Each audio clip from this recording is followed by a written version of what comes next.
মণিপুর গ্রামে বাস করত সুজন ও তার স্ত্রী সাথী, আর তাদের একটি মেয়ে লতা ও একটি ছেলে যিশু। একদিন সুজন, গিন্নি, ও গিন্নি, আমি গেলাম জঙ্গলের দিকে, দেখি গিয়ে সেটা সন্ধান করতে পারি কিনা। কতই তো খোঁজ করলে, কোনো দিনই তো তার সন্ধান পেলে না। এবার ওটা খোঁজাখুঁজি বন্ধ করো তো, আর কাজকর্মের দিকে মন দাও তো দেখি। তা না হলে যে ছেলেমেয়েগুলো না খেয়ে মারা যাবে। এমন কথা বলো না গো গিন্নি, আমার দাদু বলে গিয়েছে, তুমি দেখে নিও, আমি একদিন ঠিক খুঁজে বের করব। বাবা, এটা মিথ্যা কথা, বানোয়াট কথা। কখনো কি সোনার শহর হয় নাকি? তুমি একটা শিকেলে মিথ্যে ভুয়া জিনিস নিয়ে পড়ে আছো, এটা হয় নাকি কখনো? বাবা, এবার অন্তত বাদ দাও তো ওটা। শুধু শুধু মিথ্যের পেছনে কেন পড়ে আসো বলো তো? তার চেয়ে বরং ভালো হয় তুমি যদি একটা কাজ খুঁজে কাজ করো। একে আর বলে তো বোঝাতে পারলাম না। বাপ দাদার আমলের কথা এখনো মেনে চলছে। এদিকে বাড়িতে তেমন কোনো খাবারেরও ব্যবস্থা নেই। দেখে শুনে কাজ কাম করবে তাও না। গিন্নি, আমি জঙ্গলে গেলাম গো, তুমি দেখো, আজকে ঠিক আমি সোনার শহর খুঁজে বের করব। হ্যাঁ, যাও দেখি কি উদ্ধার করে নিয়ে আসতে পারো। সারাদিন কাজ কাম না করে সোনার শহরের খোঁজে বের হবে আর ফিরে আসবে খালি হাতে। কোনো দিনও কি কেউ দেখেছে যে সোনার শহর হয়? বাবা, সোনার শহর হয় না, এটা একটা মিথ্যা গুজব। তুমি ওসব বাদ দিয়ে একটু সংসারের দিকে মন দাও।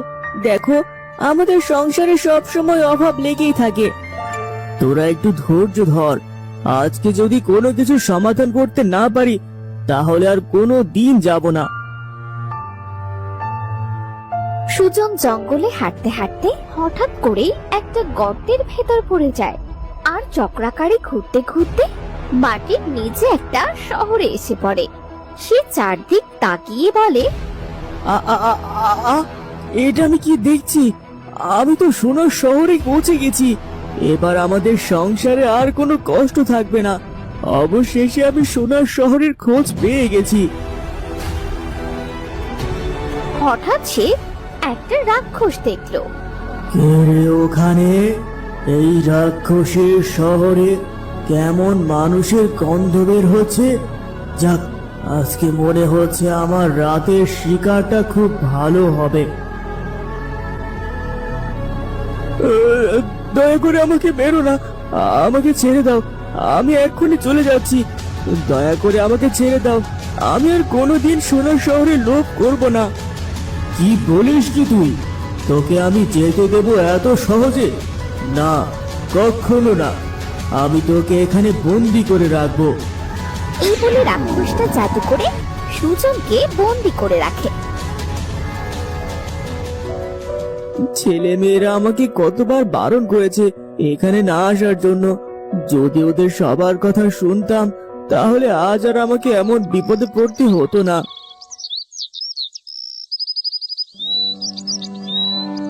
মা, ও মা, বাবা তো এখনো বাড়ি ফিরে এলো না। সন্ধ্যা তো হয়ে গেল, বাবার আবার কোনো বিপদ হলো না তো? হাই, আমার কেমন যেন ভয় ভয় করছে। বাবা কোনো বিপদে পড়েনি তো? আমাদের বাবা তো অন্যদিন এতক্ষণে বাড়ি ফিরে আসে। কতবার বারণ করলাম তুমি ওসব বাদ দাও তো, কিন্তু কে শোনে কার কথা? এখনো তো বাড়ি এলো না, আমারও তো খুব চিন্তা হচ্ছে। মা, বাবা, তোমরা সারা আমাদের দু ভাই বোনের তো আর কেউ নেই। যদি তোমাদের কিছু হয় তাহলে আমাদের কি হবে? এভাবে তাদের রাত কাটলো গভীর চিন্তায়। মা, ও মা, কোথায় তুমি? আমি গেলাম গো বাবাকে খুঁজতে, তুমি আর বোন বাড়িতেই থাকো।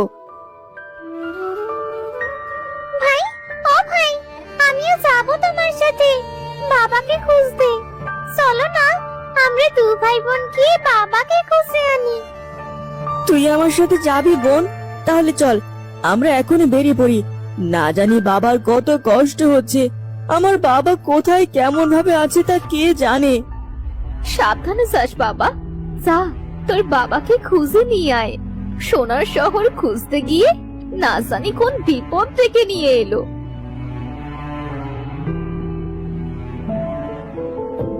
ভাই, আর কোথায় খুঁজবো বাবাকে? আমরা তো জঙ্গলের অনেক গভীরে চলে এলাম, এখনো তো বাবার কোনো সন্ধান পেলাম না। আমি তো আর হাঁটতেও পারছি না ভাই। চল সামনে গিয়ে একটু জিরিয়ে নেই। বাবাকে না পাওয়া পর্যন্ত আমাদের বাবাকে খুঁজতেই হবে।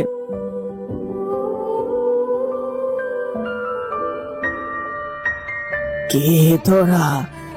আমাকে একটু পানি দিবি? আমার যে খুব পানি পিপাসা পেয়েছে।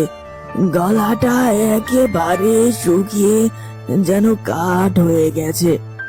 ভাইয়া, সাধু বাবাকে একটু পানি দে। হ্যাঁ, পানি তো আছেই, এখনই দিচ্ছি। এই নাও, পানি খাও। আমাকে তোমরা বাঁচালে বাবা। আজ 2 দিন পানির জন্য এখানে পড়ে আছি। পিপাসায় যে আমার হাঁটার আর কোনো শক্তি ছিল না। তা তোমরা এই গভীর জঙ্গলে কি করছো? আমরা আমাদের বাবাকে খুঁজতে এসেছি।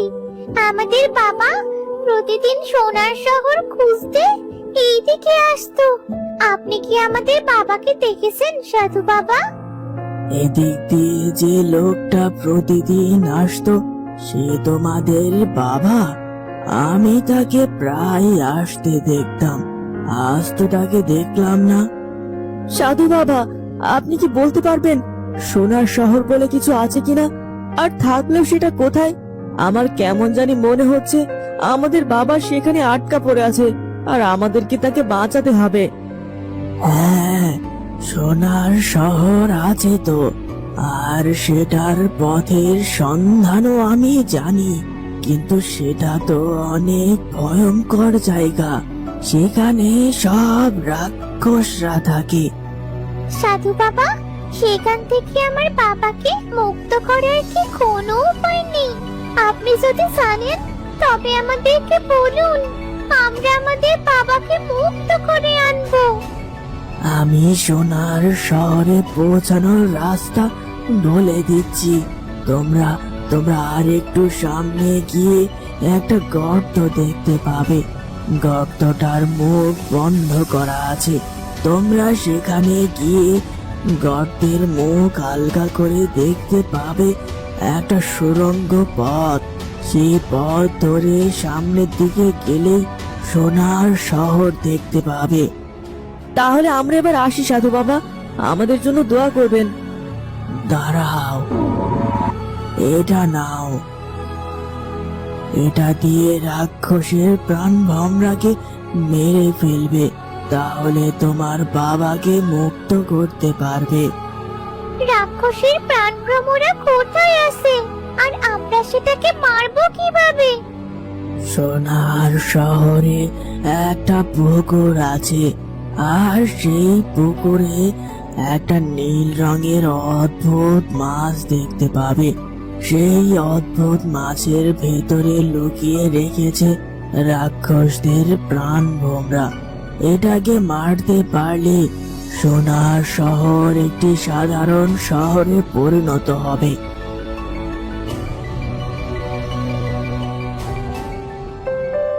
ভাই, ওই দেখ গর্তের মুখ। চল আমরা ওটার কাছে যাই, আর সোনার শহরে পৌঁছে আমাদের বাবাকে মুক্ত করি। হ্যাঁ, তাড়াতাড়ি চল, বাবাকে দেখবো। জানি না বাবা কত কষ্টে আছে, না জানি রাক্ষসটা বাবাকে কত কষ্ট দিচ্ছে। আমাদের বাবাকে যেমন করে হোক মুক্ত করবই। বাবাকে বাঁচাতে যদি রাক্ষসের সাথে যুদ্ধ করতে হয়, তাহলে আমি তাই করব।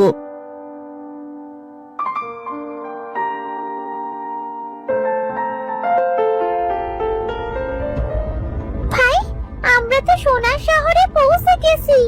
এখন আমরা কোথায় পাবো বাবাকে? বোন, ওই দেখ, ওখানে কিছু একটা দেখা যাচ্ছে। চল আমরা ওই দিকটা যাই। তারা যেতে যেতে একটি ঘর দেখতে পেল, আর সেখানে যিশু আর লতা তাদের বাবাকে একটা খাঁচার মধ্যে বন্দি অবস্থায় দেখতে পেল। ভাই, ও ভাই দেখ, আমাদের বাবা বাবা খাঁচার মধ্যে বন্দি হয়ে আছে।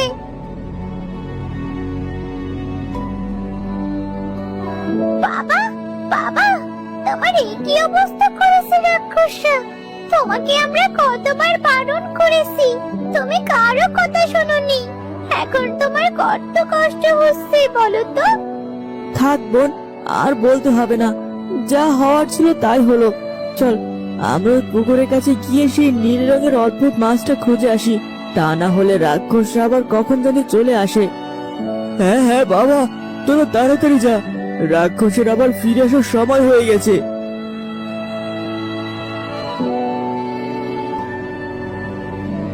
ভাই দেখ, সব মাছগুলোর মধ্যে ওই মাছটা নীল আর কেমন যেন অদ্ভুত দেখতে। ওই মাছটাই হবে রাক্ষসের প্রাণ ভ্রমরা। এই কে রে তোরা, আর ওখানে কি করছিস? নিশ্চয়ই আমাকে মারার কথা মনে করেছিস, কিন্তু শেষ সুযোগ আমি তোদেরকে দেব না। এই দেখ রাক্ষস, তোদের প্রাণ ভ্রমরা এখন আমার হাতে, তোদের মরতে হবে, তোদের মেরে আমার বাবাকে মুক্ত করব। না, তুই এমনটা করতে পারিস না। তুই যদি এই মাছটা মেরে ফেলিস, তাহলে পুরো রাক্ষস রাজ্যটা ধ্বংস হয়ে যাবে। আমি তো সেটাই চাই। এই বলে তার হাতের তরবারি দিয়ে মাছটাকে মেরে ফেলল। তারা তাদের বাবার কাছে গিয়ে বাবাকে মুক্ত করলো। বাবা, তোরা আমাকে ক্ষমা করে দে, আমারই ভুল হয়েছিল বেশি লোভ করার। বাবা, ও বাবা, চলো আমরা বাড়ি ফিরে যাই। মাঝে আমাদের জন্য খুব চিন্তা করছে।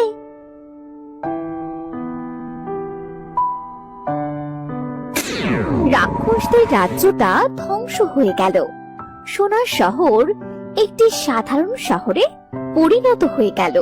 যিশু আর লতা তাদের বাবাকে নিয়ে বাড়ি ফিরে আসলো, আর তারা সবাই মিলেমিশে সুখে শান্তিতে বসবাস করতে লাগলো।